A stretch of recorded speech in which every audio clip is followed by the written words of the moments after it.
Hello everyone, and welcome back for round one of our second Rivals of Ixalan draft. Um, we have drafted a white-black vampires deck. This hand, I believe, is keepable. It appears we did go ahead and keep it. It's a little land heavy, however, with Skymarch Bloodletter and an Impale to back it up, I don't feel too awful about our prospects here. Just playing out swamps because we have a number of double black spells with even an Impale in hand, kind of indicating to our opponent that we might be a little bit color screwed, but we're probably going to go ahead and play out the plains because it's not worth that much value to do so. Currently a battle of flyers. I'm not going to accept the trade if our opponent offers it. Blue-black is definitely a more grindy deck than black-white. We have the staying power in the form of life gain. However, we don't have the late game to compare to some of their cards.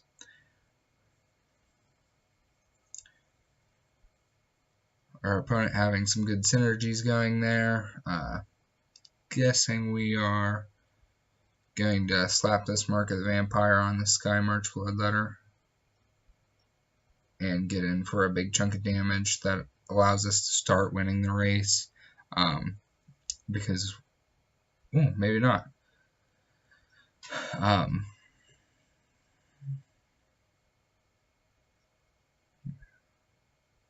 We're just going to take that turn off, apparently.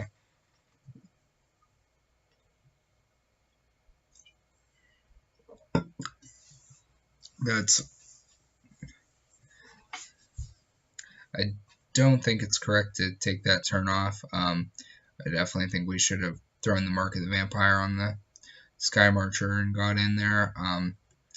The other temptation would be to Impale the 3/3, but I definitely think we need to prioritize that removal for a little bit bigger threat.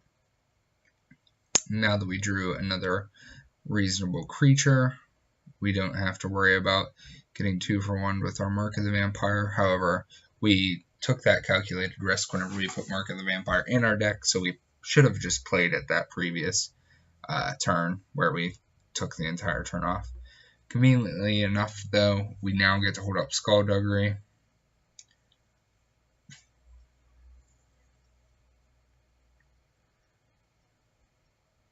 We can trade off our creature for essentially their board if we use Skullduggery.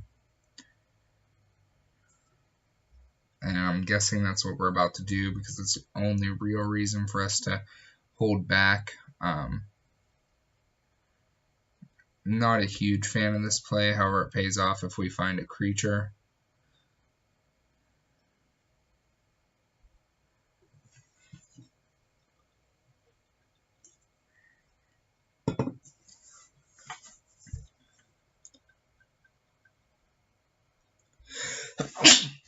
Excuse me, guys.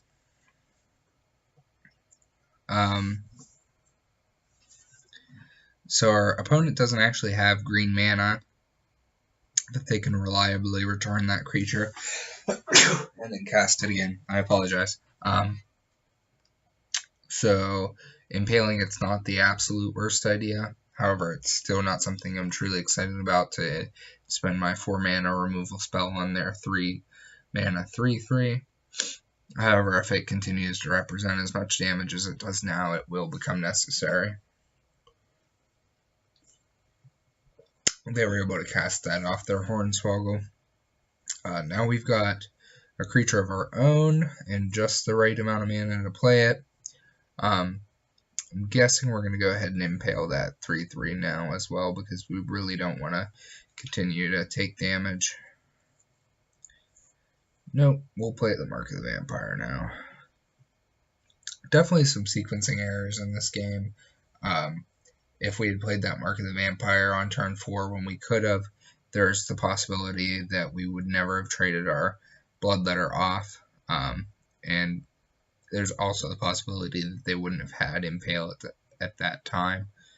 Or maybe we played around their Impale to some extent by not playing it right away, but then we just got 2 for 1 by it right there, so it didn't make a huge difference. At this point, we have no real clock on our opponent. We just decide we have to slow this game down until we can find some sort of threat, and so we're going to pretty aggressively trade our creatures for theirs and our removal spells for theirs.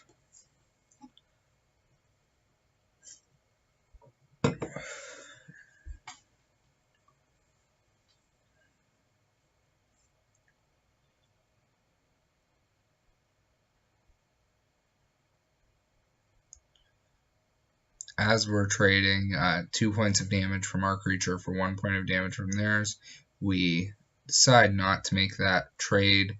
However, we get punished for it by the pseudo Man of War. Luckily, our creature didn't cost too much to play, and we can play it once again, getting to add 2 creatures to our board.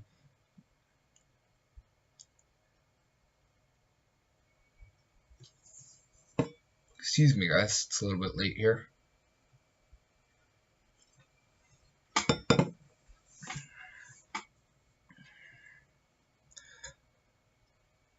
So we're fairly behind with our cards basically at parity on board. However, our opponent has 2 cards left in hand. Luckily for us, they're playing mediocre equipment, so that helps to take care of some of that issue, even giving us more of a chance in the game by allowing us to have additional blockers.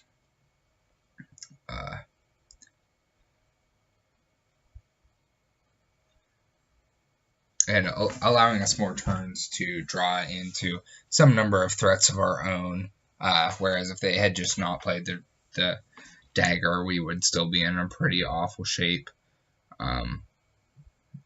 Instead, this gives us a number of chances to draw some reasonable cards. For instance, this Sky Marcher,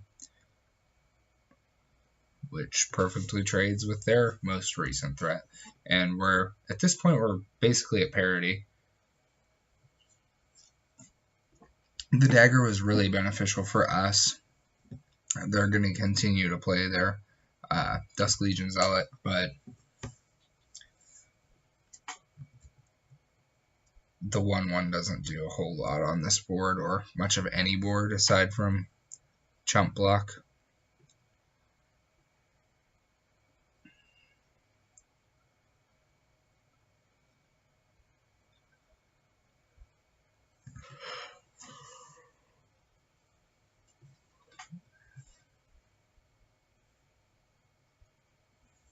So many of the cards in our deck actually end up overpowering this board to some extent. Any of the 3/3s, the 2/3s are actually really good on this board as well, or a Dusk Charger is absolutely amazing. It's a monster compared to the majority of these cards. So our opponent equipped the dagger over to their 2/1 flyer, but they immediately decide to equip it back because it still trades with their Sky Marcher, and we are definitely in a position where we're taking that trade over the extra damage. Just continuing to chump block this equipped Dusk Legion Zealot, and hopefully we'll find some sort of threat or answer out of our deck with all the turns our opponent's allowing us.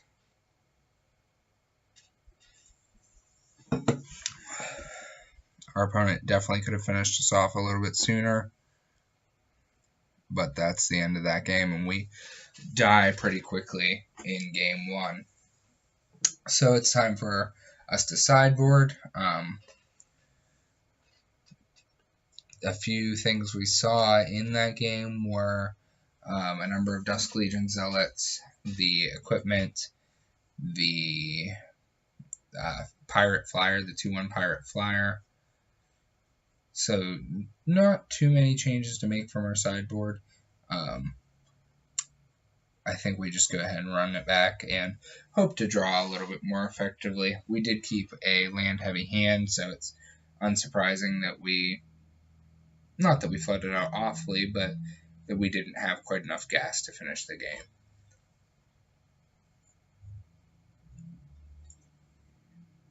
Our opponent may run our clock the whole way down in the sideboarding section, hopefully not, for the sakes of the video and your entertainment. It's possible that this could have been a... did we board out Mark of the Vampire? What do we board in for Mark of the Vampire? I didn't even see us do that. This hand seems great. We have a turn 1 play and multiple turn 3 and up plays. The Skymarch Bloodletter combined with the Voracious Vampire is also a pretty nice combo, allowing us to get in for 3 damage on the Skymarch swing.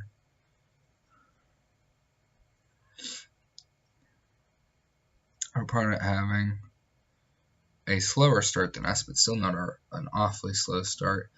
They are, however, missing Blue Man at this point. The Dusk Legion Zealot may be able to help them out with that.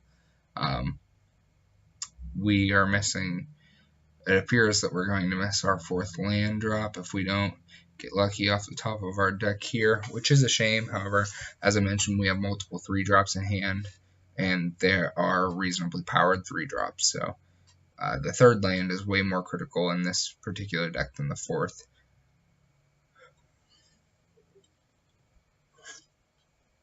And we even have the Thematic Compass to allow us to go find the 4th land if it becomes a dire situation.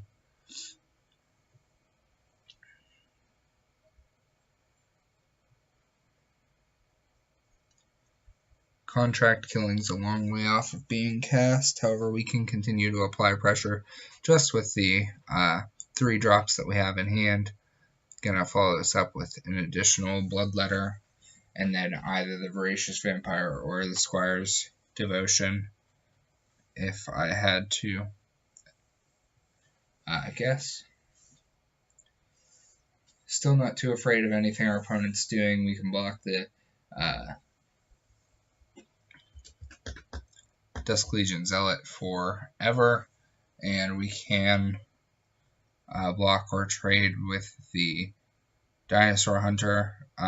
We're winning the race, so there's no real reason for us to trade with it. However, the time may come where we do, just because we don't have Ascend anywhere near in sight. Decide to just go ahead and attack, which indicates that we're likely going to play the Thematic Compass or the Martyr of Dusk this turn. Glad we didn't play something like the Squire's Devotion or even the Voracious Vampire, because that would have gotten gobbled up by the Vanquish the Weak. So, just going to go ahead and play the Martyr of Dusk this turn then, I suppose. I guess the reason why we chose that over the Thematic Compass is the fact that we can trade with the Dinosaur Hunter and still come out on top of that transaction, getting our 1/1. Now that they've gotten rid of the Vanquish the Weak in their hand, we're both missing land drops. I decide to go ahead and drop the Squire's Devotion onto our flyer, start getting in for some additional damage, and also expanding our board. Our opponent's deck seems to definitely have been hindered more by missing land drops than ours. We've really lucked out in that we've had so many 3 drops. We get 2 for 1 there by the Impale, and thanks to us playing an Aura.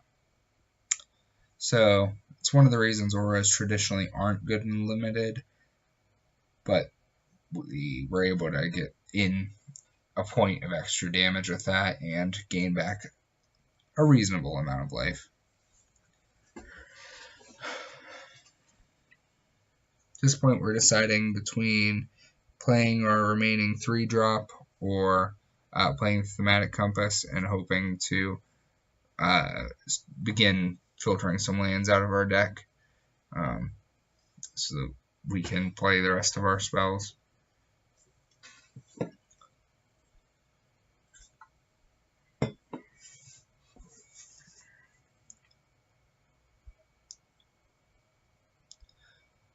definitely a mistake to attack with the token here. The 2/1's pretty free because if he blocks it, we still get our 1/1. But if he decides to block the token, we just lose it. So I'm not quite sure why we went for that attack. We may have just been considering that we needed to get in for some additional damage. And the fact that the token had Menace did make it a little bit less likely that he's going to double block it.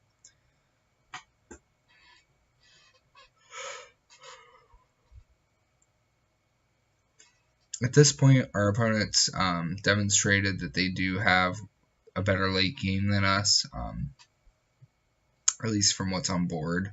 Every single one of their creatures is as big or bigger than our creatures. However, we do find our 4th land, and we're able to start making some headway in this game.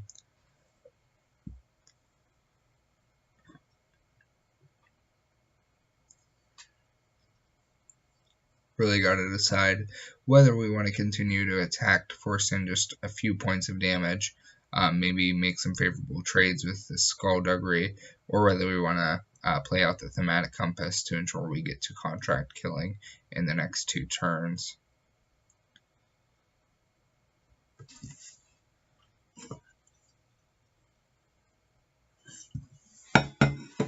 Took a decent amount of time to consider this play. I think we're going to end up just attacking, and perhaps just with the Menace creature, because that's what gives us the best opportunity to get favorable trades out of the Skullduggery.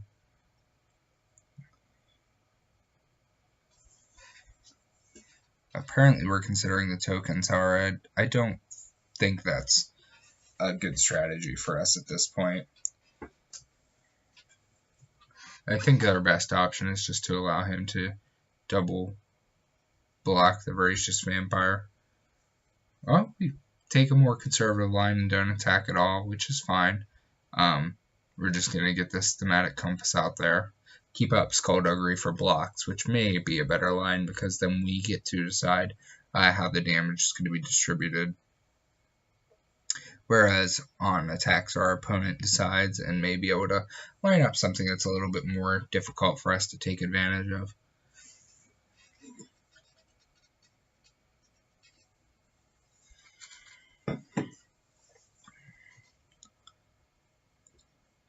Our opponent's kind of forced into attempting to turn the corner.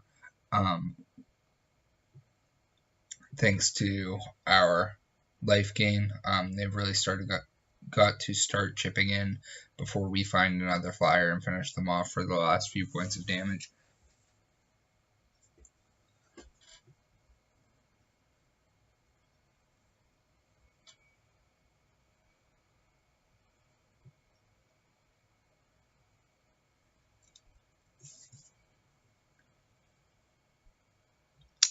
Here we make a reasonable trade with the finishing off the Dusk Legion Zealot as well as the Dinosaur Hunter thanks to the Skullduggery.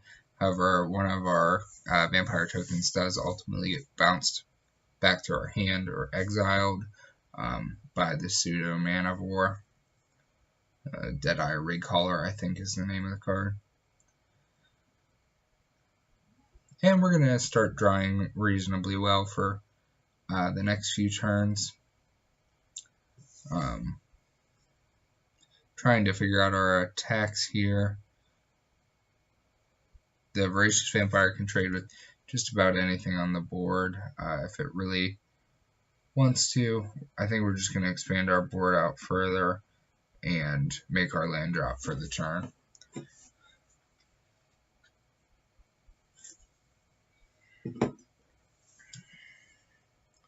That also gets us a flyer. Whether we had taken the time to actually determine that, I'm not quite sure. Additionally, it gets the Snubhorn Sentry up to a 3/3, which can attack through the majority of our opponent's board.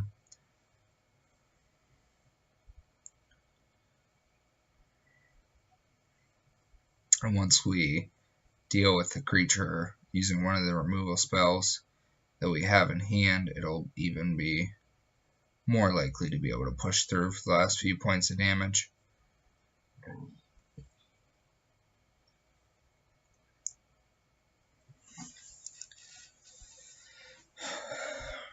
Our opponent also has a flyer now, but only on attacks, so that's pretty convenient for us that we can continue to punch in for 2 at a time with the Sky Marcher. We just have to be careful not to lose that Sky Marcher by just about any means necessary.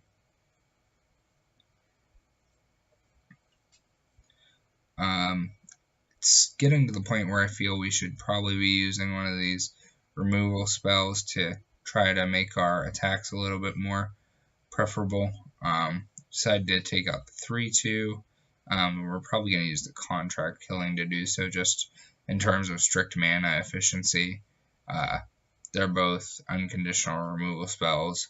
The one just actually allows us to play to have better mana efficiency and use our thematic compass this turn if we desire.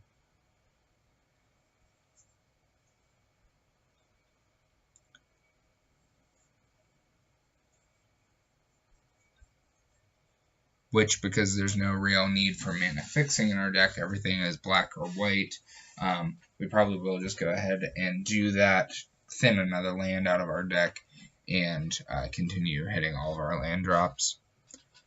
Technically, we go down 1 mana from that transaction, but over the course of multiple turns, we net mana.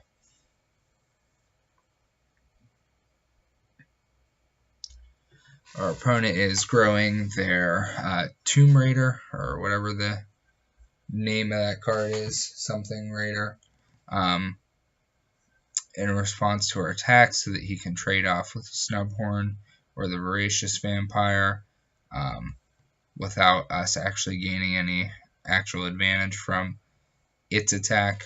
However, we still get in for 5 here, which is just a huge amount when our opponent's down to 8 and we just have to get in the last few damage. I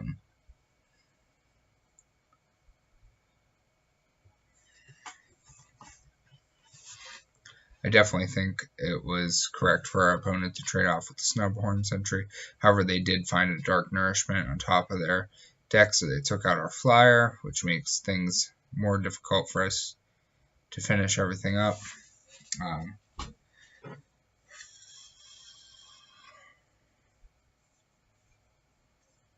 Going to be activating Thematic Compass again, as I mentioned, just getting enough land out of our deck and net mana in the long term. Expand out our board with this Oathsworn Vampire. We really just need to go wide to get in for these last few points of damage. We thought we were pretty close when we had them down to 3. However, them doubling their life total back up to 6 is quite difficult for us to finish getting through these last few points of damage.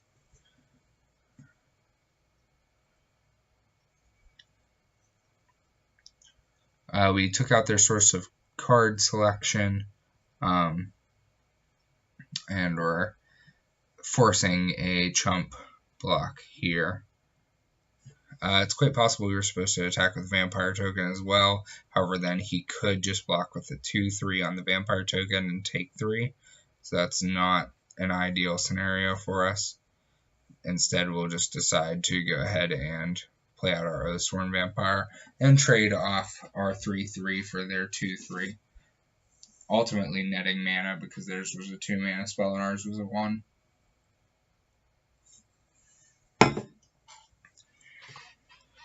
Got our Pseudo Mazaveth online now. Virtually impossible for our opponent to win the game. Just a matter of us finding a method to win the game.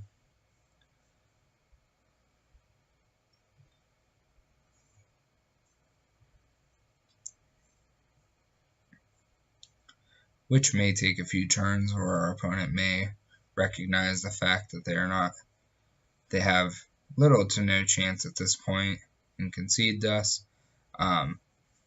Ravenous Chupacabra hastens our clock considerably because we can take out the 2/1 and begin attacking with the 2/2.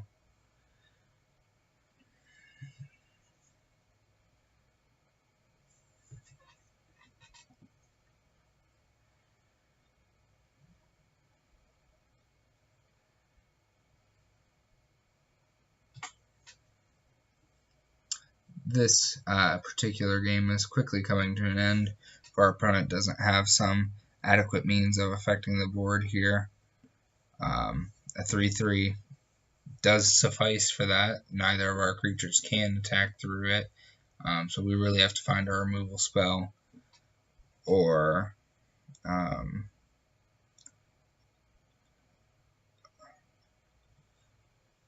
some method of getting through at least one more damage, since they took the 2 damage off of the 3/3.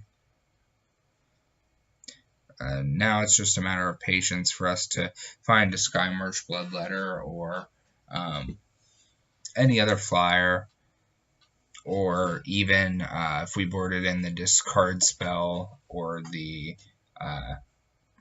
other one that is based on the number of vampires you have or creatures you have, just to get that last few points of damage through. So, as you can see, we're pretty favored to win this game at this point. However, it has not been given to us. It's definitely a grindy matchup here with this black-white versus blue-black. So we're really just trying to force through this last 1 point of damage. For sideboarding, I think we're probably going to bring in any additional reach that we don't already have in our deck. Call to Feast allows us to get just outside of parity with our opponent, meaning that next turn, if they do not have some way of affecting the board, we will be able to attack for lethal. We may not want to because we get blown out by a removal spell on their part. I say blown out, but really we would just be losing a few 1/1s and trading for a few 1/1s.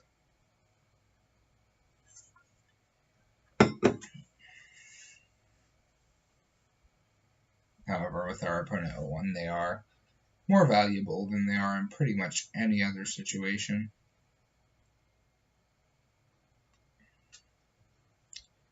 Our opponent is attacking, which I guess indicates the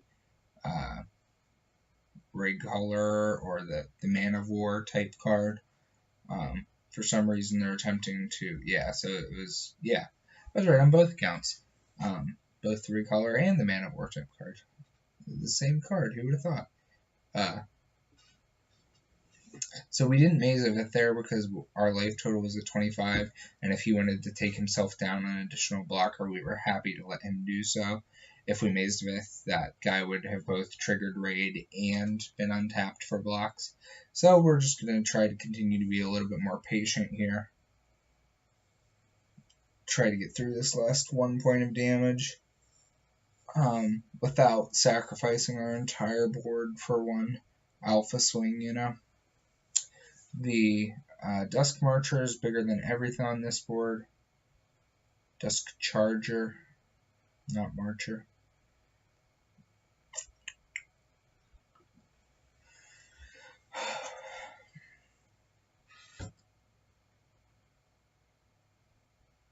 However, it's still sort of precarious to quite attack all out because our opponent can double block the Dusk Charger and still have enough creatures over to absorb the rest of our attack.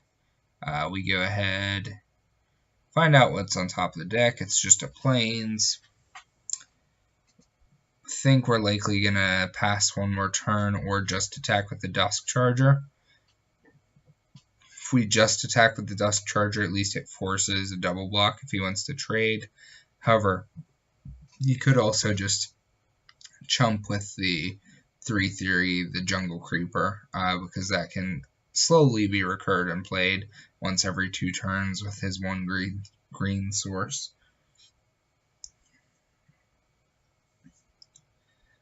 At this point, we should have close to, if not complete lethal on the board. Still wouldn't be surprised to see us take a more conservative line with the Dusk Charger. If he does attempt to double block for the Dusk Charger, I think we have no chance of losing the game. But we're apparently being even more conservative than that.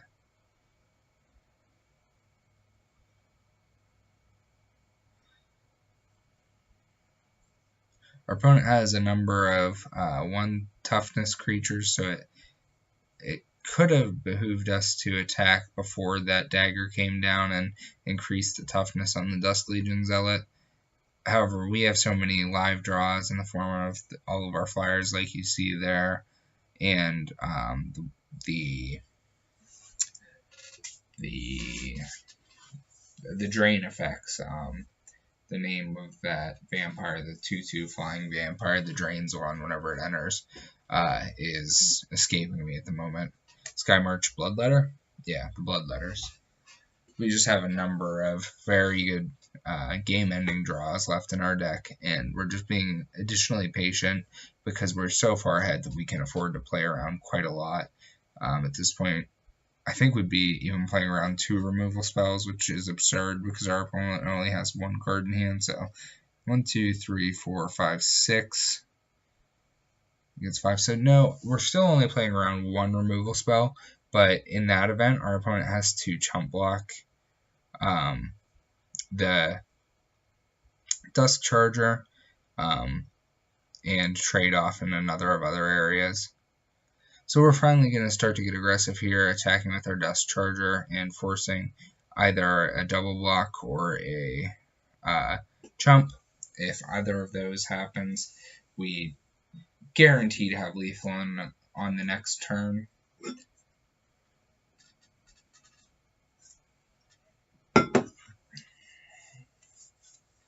Our time is beginning to run a little low. We're at what appears to be 8 minutes and 10 seconds, and that attack is enough from our opponent to just go ahead and concede, I guess, or let themselves die for some reason.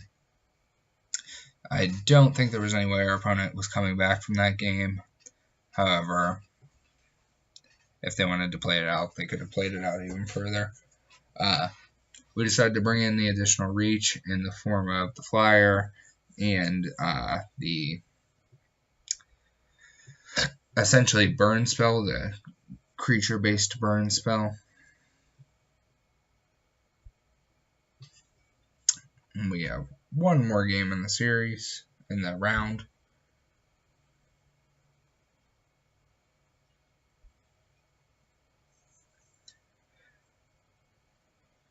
We board out the thematic compass as it doesn't really fit with the theme of our deck. Perhaps you could make an argument that life conservation or life gain is one of the themes of our deck. It allows us to punch through for the last few points of damage. However, in general, we're just an aggressive deck. We have a reasonable curve here with 2 1-drops and a 3-drop, followed up with a removal spell. So we're going to go ahead and get that Snubhorn Sentry out, which was actually incorrect. We should have played the black 1-drop so that if our opponent didn't have a 2-drop, we could get in for a point of damage. However, we weren't too punished because our opponent did have a 2-drop. We also were lucky enough to draw a 2-drop, so we're going to curve out quite nicely here.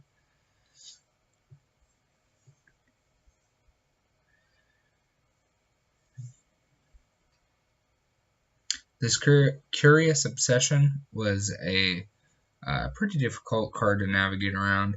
I couldn't decide whether I wanted to chump block to prevent our opponent from drawing additional cards and in that way reaching their late game a bit sooner, or if we just wanted to begin racing.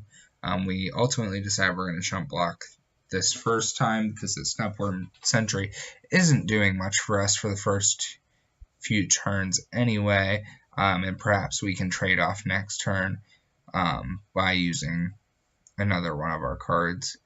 I think instead we're just going to begin racing.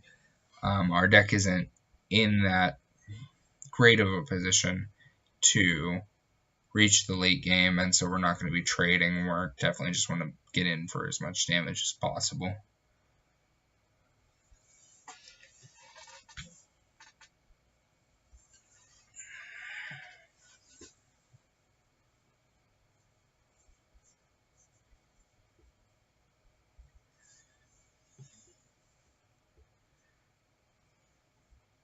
Our opponent continuing to be aggressive with the Dinosaur Hunter, and rightfully so, considering not only will they not draw a card, but they'll also lose their enchantment if they do not attack. So, but we are currently winning the race as we are attacking for 4, our opponent is attacking for 3, and we have some form of evasion. And now we're only attacking for 2 versus our opponent's 3. However, that can be remedied on our own turn. Provided we find a black source, we'll be able to finally get rid of the Dinosaur Hunter. Just going to attack for 2 this turn, and then likely play the Grasping Scoundrel.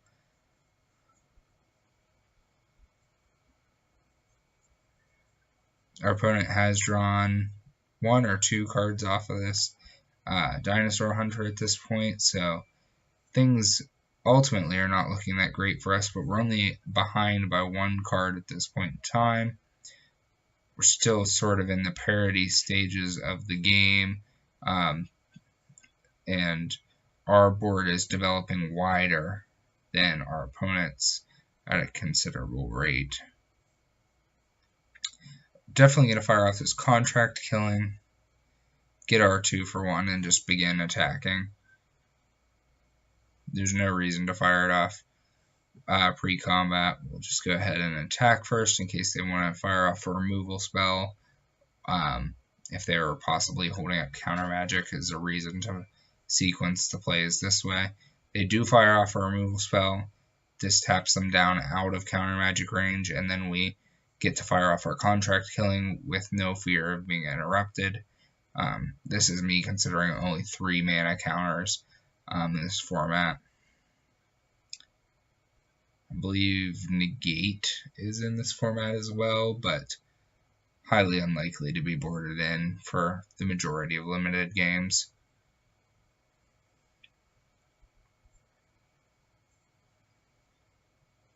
Our opponent once again dealing 2 damage to themselves to play a 3 mana 3/3.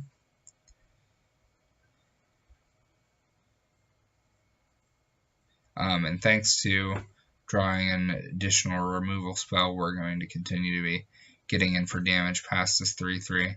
I don't think there's any argument to be made for not forcing through this damage, because in this matchup, our deck definitely does not have the staying power. You saw how long it took us to finish the game with our taking down our opponent down from 8 life in the previous game. We just need to get in as much early damage as possible and then finish our opponent off before they can fully stabilize. Additionally, we're running low on time, so that's another factor in us playing so aggressively.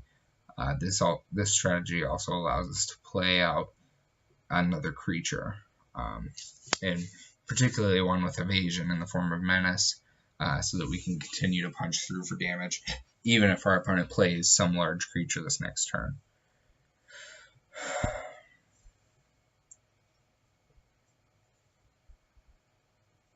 Our opponent has considerable card advantage on us, and if each of those cards is impactful, then we're going to have difficulty closing this game out. However, it appears that they must have drawn either a number of lands, or they must be lands. I can't think of anything else you wouldn't play at this stage of the game. If they were removal spells or something like that, you wouldn't continue to hold them past me playing or on one of my only remaining creatures. So we're continuing to go wide. We represent lethal this next turn if our opponent can't affect the board, which they are able to do in quite an impressive way with Dark Nourishment, taking out one of our best threats and gaining them 3 life back to 9. So we have our opponent on a 3-turn clock as the board currently sits. Playing this card doesn't actually increase our clock at all. Still 2 more turns remaining.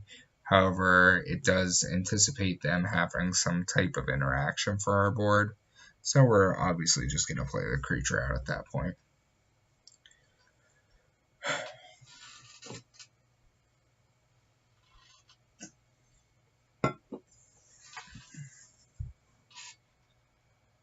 Our opponent does have a form of interaction. We're once again getting in for 3 damage. And passing.